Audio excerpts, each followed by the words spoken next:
मौलाना का क्या कहना है। अल्हम्दुलिल्लाह, अल्लाह का बहुत बहुत शुक्र है कि मोहम्मद फैज़ान रज़ा मिल गए हैं और इस वक्त वो गुवाहाटी में अपने रिश्तेदार के वहाँ ठहरे हुए हैं। सबसे पहले हम अल्लाह का शुक्र अदा करते हैं और उन लोगों का भी जिन लोगों ने हमारे वीडियोस को शेयर किया, लोगों तक पहुँचाया और जिसकी वजह से फैज़ान रज़ा मिल सके। ये इंसिडेंट हमें बताता है कि सोशल मीडिया का सही इस्तेमाल किसी की तलाश और मदद के लिए कितना अहम किरदार अदा करता है। सबने जो इस मामले को शेयर किया और उसके लिए दुआएं की, अल्लाह ताला आप सबको अजर अजीम अता फरमाए, अल्लाह आपको सेहत और तंदुरुस्ती अता फरमाए। अस्सलाम वालेकुम। अल्हम्दुलिल्लाह रब्बिल आलमीन के आप लोगों के लिए खुशखबरी है इस मुबारक दिन में कि अल्लाह का लाख लाख शुक्र है कि फैज़ान रज़ा, जिसके लिए हम तमाम लोग मिलकर कोशिशें कर रहे थे, अब वो असम से सही सलामत बरामद हो चुके हैं। जी हाँ मेरे अजीज़ों के आसाम पहुँचे इस तरीके से कि ट्रेन के अंदर जो जहरखोर ग्रुप हुआ करते हैं कि जो लोगों को नशावर चीज़ें देकर लूट लेते हैं, ये भी उस ग्रुप का शिकार हो गए कि इनको नशा दिया गया और इनका जो पैसा वैसा था वो लूट लिया गया। फिलहाल ये आसाम के अंदर अपने यहाँ किसी रिश्तेदारों के यहाँ पर हैं कि इनके वालिद साहब ने वीडियो कॉल किया था, उसका स्क्रीनशॉट है कि आप देख सकते हैं, और इनका खालाजाद भाई के जिसने तलाश करने की अपील की थी और मदद मांगी थी, उसका भी वीडियो आया है। वो भी बता रहा है कि ये सही सलामत है, जैसे ही घर पहुंचेंगे तो आपके लिए एक वीडियो बनाकर भेजा जाएगा।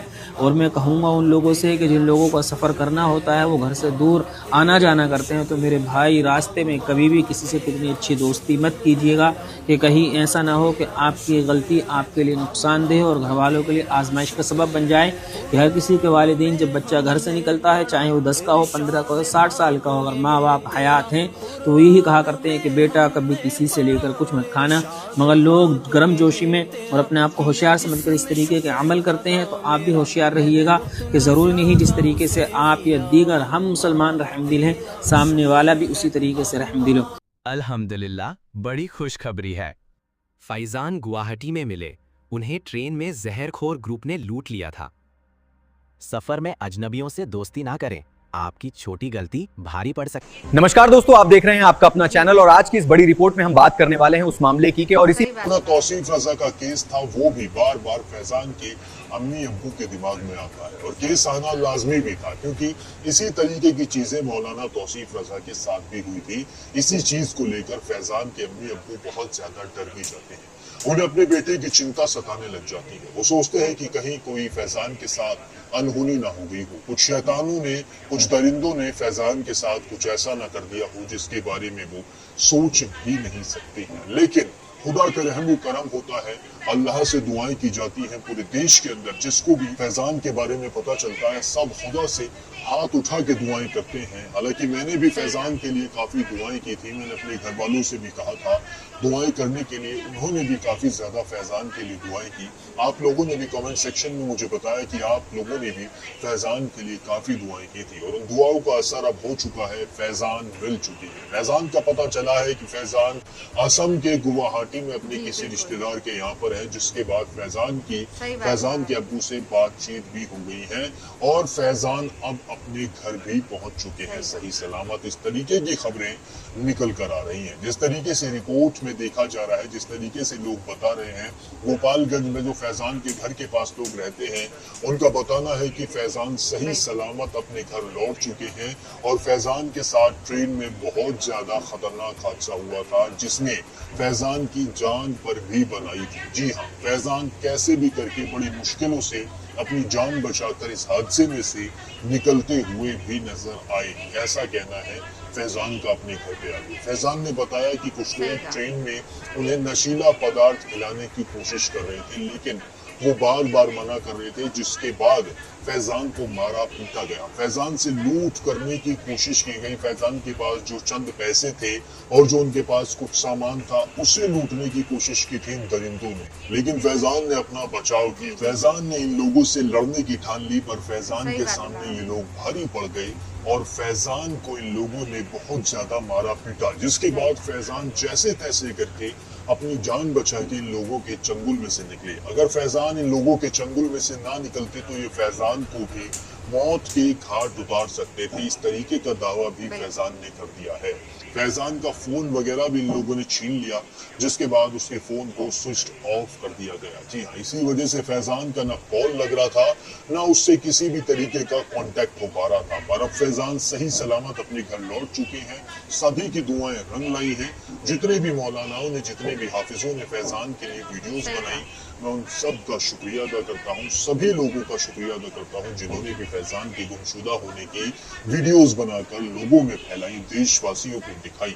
अब आप सुनिए कि मौलाना का क्या कहना है। अल्हम्दुलिल्लाह, अल्लाह का बहुत बहुत शुक्र है कि मोहम्मद फैजान रजा मिल गए हैं और इस वक्त वो गुवाहाटी में अपने रिश्तेदार के वहाँ ठहरे हुए हैं। सबसे पहले हम अल्लाह का शुक्र अदा करते हैं और उन लोगों का भी जिन लोगों ने हमारे वीडियोस को शेयर किया, लोगों तक पहुँचाया और जिसकी वजह से फैजान रजा मिल सके। ये इंसिडेंट हमें बताता है कि सोशल मीडिया का सही इस्तेमाल किसी की तलाश और मदद के लिए कितना अहम किरदार अदा करता है। सबने जो इस मामले को शेयर किया और उसके लिए दुआएं की, अल्लाह ताला आप सबको अजर अजीम अता फरमाए, अल्लाह आपको सेहत और तंदुरुस्ती अता फरमाए। अस्सलाम वालेकुम। अल्हम्दुलिल्लाह रब्बिल आलमीन के आप लोगों के लिए खुशखबरी है इस मुबारक दिन में कि अल्लाह का लाख लाख शुक्र है कि फैजान रजा, जिसके लिए हम तमाम लोग मिलकर कोशिशें कर रहे थे, अब वो असम से सही सलामत बरामद हो चुके हैं। जी मेरे अजीजों के आसाम पहुंचे इस तरीके से कि ट्रेन के अंदर जो जहरखोर ग्रुप हुआ करते हैं कि जो लोगों को नशावर चीज़ें देकर लूट लेते हैं, ये भी उस ग्रुप का शिकार हो गए कि इनको नशा दिया गया और इनका जो पैसा वैसा था वो लूट लिया गया। फिलहाल ये आसाम के अंदर अपने यहाँ किसी रिश्तेदारों के यहाँ पर है। इनके वालिद साहब ने वीडियो कॉल किया था, उसका स्क्रीनशॉट है कि आप देख सकते हैं, और इनका खालाजाद भाई के जिसने तलाश करने की अपील की थी और मदद मांगी थी, उसका भी वीडियो आया है। वो भी बता रहा है कि ये सही सलामत है। जैसे ही घर पहुंचेंगे तो आपके लिए एक वीडियो बनाकर भेजा जाएगा। और मैं कहूँगा उन लोगों से कि जिन लोगों को सफ़र करना होता है, वो घर से दूर आना जाना करते हैं, तो मेरे भाई रास्ते में कभी भी किसी से कितनी अच्छी दोस्ती मत कीजिएगा कि कहीं ऐसा ना हो कि आपकी गलती आपके लिए नुकसानदेह और घर वालों के लिए आजमाइश का सबब बन जाए।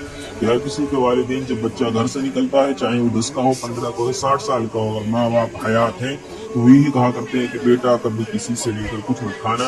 मगर लोग गर्म जोशी में और अपने आप को होशियार समझकर इस तरीके के अमल करते हैं, तो आप भी होशियार रहिएगा कि जरूरी नहीं जिस तरीके से आप या दीगर हम मुसलमान रहमदिल हैं, सामने वाला भी उसी तरीके से रहमदिल हो। दोस्तों सुना आपने किस तरीके से मौलाना ने बता दिया है कि फैजान मिल गए हैं। असम के गुवाहाटी में मौजूद थे, लेकिन अब जो ताज़ा खबरें निकल कर आ रही हैं उनके अनुसार फैजान अपने घर पहुंच चुके हैं। हालांकि बकरा ईद तो फैजान अपने घर वालों के साथ नहीं मना पाए, लेकिन ये बहुत अच्छी बात है कि फैजान त्योहार के वक्त अपने घर पर है और सही सलामत है। उनके लिए इतना ही काफ़ी है, उनके अम्मी अब्बू के लिए इतना ही काफ़ी है। अगर आप लोग भी ट्रेन में सफ़र करते हैं तो बहुत ज़्यादा सावधान होने की आप लोगों को ज़रूरत है।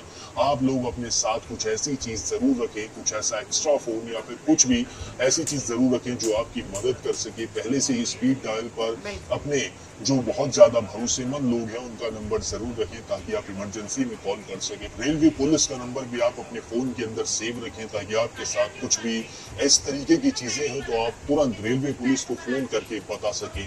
इसलिए आज का जो दौर है उसमें बहुत ज्यादा सावधान रहने की हम सभी को जरूरत है। सही कहा।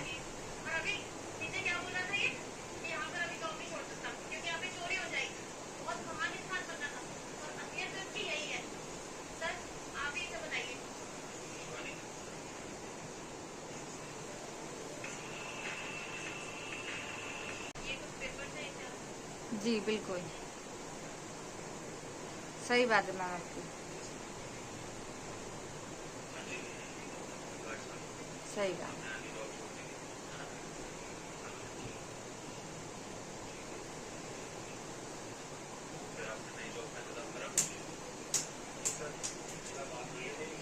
बिल्कुल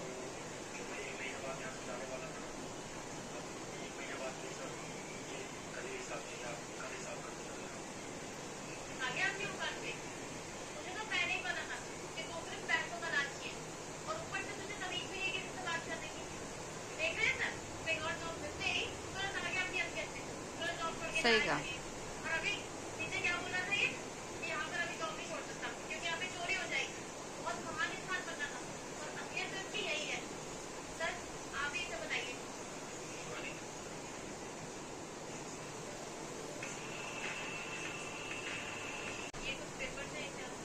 जी बिल्कुल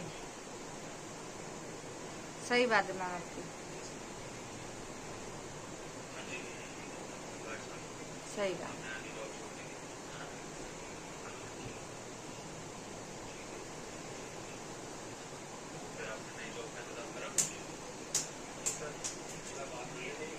बिल्कुल।